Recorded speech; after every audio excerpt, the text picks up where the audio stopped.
बघा, महत्त्वाची योजना आपल्यासाठी आहे रोजगार हमी योजना, ज्याला आपण मनरेगा म्हणतो. गावातच काम मिळतं म्हणजे नेमकं काय, तर सगळी माहिती आपल्याला बघायची आहे. लगेच पुढं घ्यायचं आणि शांत बसायचं नाही. बरेच जण कमेंट करतात, काहीच लक्षात आलं नाही. का लक्षात येणार नाही? कारण व्हिडिओ शेवटपर्यंत बघायचं नाही. चॅनल आपल्यासाठी काम करतं आहे, सगळेजण आपल्यासाठी या ठिकाणी झटत आहेत. तर आपलं पण कर्तव्य आहे, एकदा चॅनलला सबस्क्राईब करा, लाईक करा आणि जर अजून काही माहिती पाहिजे असेल तर तशी कमेंट करा. आणि व्हिडिओ पहिल्यांदा सगळ्यात शेवटपर्यंत बघत चला, तेव्हाच माहिती कळत असते. मनरेगा म्हणजे काय लक्षात घ्या. सगळ्यात महत्त्वाचं, या योजनेचा फुल फॉर्मसुद्धा महत्त्वाचा आहे, तो पण लक्षात घ्या. नुसता लाभ घ्यायचा म्हणजे काय, तर योजनेचे निकष महत्त्वाचे नसून एक एक शब्द महत्त्वाचा असतो बघा. लक्षात. चला आपण स्टार्ट करू. मनरेगा म्हणजे महात्मा गांधी राष्ट्रीय ग्रामीण रोजगार हमी योजना. 100 दिवसाची कायदेशीर कामाची हमी बघा. कायदेशीर म्हणजे लक्षात घ्या, ही शासनाचा महत्त्वाचा या ठिकाणी उपक्रम आहे, महत्त्वाची योजना आहे.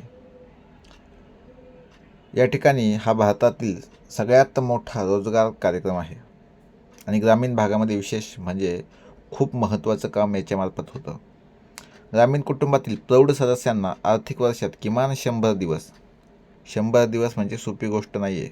ज्यांच्या हाती काम नाही त्यांना कळतं की कामाचं महत्त्व काय, कुटुंबाची उलाढाल कशी करायची, आणि 100 दिवसाचं काम या ठिकाणी भेटणार आहे. 100 दिवस म्हणजे खूप महत्त्वाचं आहे. अकुशल म्हणजे ज्यांच्याकडे कोणतंही स्किल नाही, अशा व्यक्तींना हे काम दिलं जातं. म्हणजे बरेच जण सांगतात की आपल्याला काहीच येत नाही, तशाच लोकांसाठी आहे.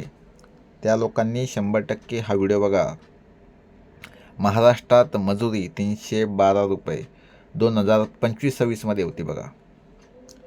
ती मजुरी थेट बँकेच्या तुमच्या अकाउंटमध्ये किंवा पोस्ट ऑफिसमध्ये डायरेक्ट, जे काही तुमचं पोस्ट खातं असेल, DBT म्हणजे डायरेक्ट बेनिफिट ट्रान्सफर केली जाते. लक्षात घ्या. आता सध्याला 11.23 कोटी प्लस लोक या ठिकाणी काय आहेत, ह्यामध्ये सक्रिय आहेत. आणि ग्रामीण विकास मंत्रालयाअंतर्गत या ठिकाणी ही योजना राबवली जाते. या ठिकाणी आपण महत्त्वाचं जे काही निकष आहेत ते बघू. ही योजना 2005 साली चालू झाली होती, ही सगळी माहिती या ठिकाणी आहे. परंतु महात्मा गांधी हे नाव त्या योजनेला कधी देण्यात आलं, तर 2 ऑक्टोबर 2009 रोजी बघा.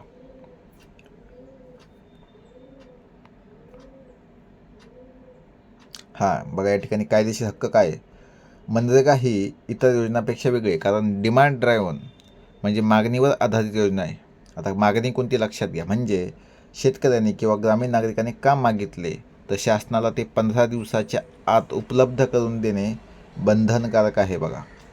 खूप महत्त्वाचं आहे. आपण बरेच जण म्हणतो काम नाही, पण काम का नाही, तर या ठिकाणी ही योजना त्यासाठीच आहे. आणि जर 15 दिवसात काम दिले नाही तर अर्जदाराला बेकारी भत्ता देणे राज्य सरकारवर बंधनकारक आहे. अशा प्रकारे या ठिकाणी त्यांनी सांगितलं आहे की रोजगार हा कायद्यानुसार कायदेशीर हक्क आहे, केवळ योजना नाही. म्हणजे ही फक्त योजना नसून हा कायदेशीर हक्क आहे आणि याचा फायदा या ठिकाणी सगळ्यांनी घेतला पाहिजे. यामध्ये पुरुष आणि स्त्री दोन्ही पण सहभागी होऊ शकतात, या योजनेचा लाभ घेऊ शकतात. आणि 15 दिवसामध्ये काम न मिळाल्यास या ठिकाणी भत्ता तर भेटणार आहे, पण ते कामसुद्धा 5 किलोमीटरच्या आतच दिलं पाहिजे. लक्षात घ्या. आणि डायरेक्ट जी अकाउंटमध्ये रक्कम आहे ती बँकमध्ये किंवा पोस्ट ऑफिसमध्ये जमा होईल. त्याच्यामध्ये कामाचे प्रकार कसे आहेत, सर्व कामे टिकाऊ मालमत्ता निर्माण करणारी आणि नैसर्गिक संसाधन व्यवस्थापनाशी संबंधित आहेत बघा. जलसंधारणामध्ये जर विचार केला तर या ठिकाणी तळी, बंधारे, गाव तलाव खोलीकरण, पाझर तलाव किंवा नाला या ठिकाणी सरळीकरण, या हिशोबाने ही कामं. सिंचनाशी संबंधित विचार केला तर लघु सिंचनाची कामं, सिंचन नलिका, पाणी वाहिन्यांची दुरुस्ती.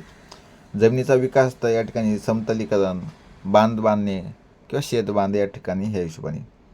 वनीकरण किंवा वृक्ष लागवडचा विचार केला तर वृक्ष लागवड, फळ लागवड या पद्धतीनं कामे आहेत बघा. ग्रामीण रस्त्यांचा विचार केला तर सगळे जे ग्रामीण रस्ते आहेत त्या संबंधात किंवा कच्चे रस्ते आहेत. स्वच्छतेचा विचार केला तर शौचालय बांधकाम आहे, घनकचरा आहे, सांडपाणी व्यवस्थापन आहे.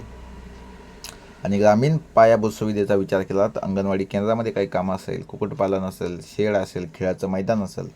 आणि आपत्तीच्या विषयी जर असेल तर पूर नियंत्रण, मातीचे बांध, आपत्ती व्यवस्थापन ही कामं. मनरेगा इलिजिबिलिटी निकष काय आहेत बघा. अर्जदार हा भारतीय नागरिक असावा आणि योजना ही भारतामध्ये आणि आपण महाराष्ट्राचे नागरिक आहोत. निवासी प्रमाणपत्र असणं महत्त्वाचं आहे. ज्या ग्रामपंचायतमध्ये तो व्यक्ती राहतोय, काम मागतोय, त्या ठिकाणचं निवास प्रमाणपत्र, रहिवासी दाखला महत्त्वाचा आहे, लक्षात घ्या. त्याचं वय हे 18 वर्ष किंवा त्यापुढील असणं महत्त्वाचं आहे. कामाचा प्रकार, अर्जदार हा अकुशल शारीरिक काम करण्यास तयार असणे आवश्यक आहे. म्हणजे या ठिकाणी आपण म्हणतो ना, शारीरिक काम आहे बघा हे. म्हणजे काय आहे, जर तुमच्या अंगात ताकद असेल तर आपण हे काम करू शकतो. म्हणजे स्किल नाही, डोकं नाही, तर फक्त तब्येतीच्या बेस हे काम आहेत. या ठिकाणी कोणतंही डोकं लावायची गरज नाही. ही योजना फक्त ग्रामीण भागासाठी आहे, शहरी भागासाठी नाही, हेही लक्षात घ्या.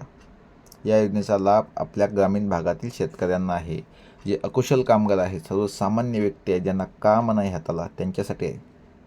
प्रत्येक कुटुंबाला 100 दिवसाची हमी आहे. कुटुंबातील एक किंवा अधिक प्रौढ सदस्य काम करू शकतात. असं काही नाही की एकच व्यक्ती, तर अनेकसुद्धा करू शकतात. जॉब कार्ड मिळवण्यासाठी जॉब कार्ड असणे अनिवार्य, ग्रामपंचायतमार्फत विनामूल्य या ठिकाणी मिळतं बघा. डॉक्युमेंट काय आहेत, तर आधार कार्ड, बायोमेट्रिक व्हेरिफिकेशन आणि या ठिकाणी पैसे तुमच्या अकाउंटमध्ये डायरेक्ट बेनिफिट होण्यासाठी. प्रूफ ऑफ आयडेंटिटी, तुमचं वोटर ID कार्ड असेल, पॅन कार्ड असेल किंवा इतर शासकीय ओळखपत्र. प्रूफ ऑफ रेसिडन्स म्हणजे रेशन कार्ड, वीज बिल, तुम्ही त्या ठिकाणी रहिवासी आहात कशाहून, हे महत्त्वाचं आहे. पासपोर्टसाठी तुमचा एक फोटो लागेल. अर्जदाराचा किंवा कुटुंबातील प्रौढ सदस्यांचे फोटो. बँक आणि पोस्ट ऑफिसचं जे अकाउंट आहे, आधार लिंक आहे किंवा जे काही तुमचं अकाउंट नंबरचं जे पासबुक आहे ते त्या ठिकाणी देणं महत्त्वाचं आहे. त्याची झेरॉक्ससुद्धा तुम्ही देऊ शकता. कुटुंबाचा तपशील म्हणजे कुटुंबातील सगळे प्रौढ सदस्य आहेत, त्यांचे नाव, वय आणि त्यांचं लिंग या ठिकाणी सांगणं महत्त्वाचं आहे. आणि तुमची कॅटेगरीसुद्धा नमूद करायची आहे या फॉर्ममध्ये, तुम्हाला फॉर्म भरायचा आहे. या पद्धतीची माहिती आहे मित्रांनो. मनरेगा ही खूप फेमस योजना आहे. यामार्फत अकुशल कामगारांना काम दिलं जातं आणि रोजगार आज महत्त्वाचा आहे. आणि विचार करा, जर 15 दिवसामध्ये काम मिळत नसेल 5 किलोमीटरच्या आतमध्ये, तर त्या ठिकाणी भत्ता दिला जातो, जो बेरोजगारी भत्ता म्हणून ओळखला जातो. ही योजना आत्ताही चालू आहे. जे गावातील मंडळी हा व्हिडिओ बघतायत ते अर्ज करू शकतात आणि तो भत्ता तरी घेऊ शकतात जर काम भेटलं नाही तर. प्लीज आपण सगळ्यांनी या योजनेचा महत्त्वाचा म्हणजे लाभ घ्या. जशी लाडकी बहिणीच योजनेचा आपण लाभ घेतो, कारण ते फ्रीमध्ये, काही करायची गरज नाही. हे काम असेल तर, पण काम नसेल ग्रामपंचायत करतं, ग्रामपंचायत या ठिकाणी भत्ता देऊ शकतं, हे महत्त्वाचं आहे. जय हिंद, जय महाराष्ट्र.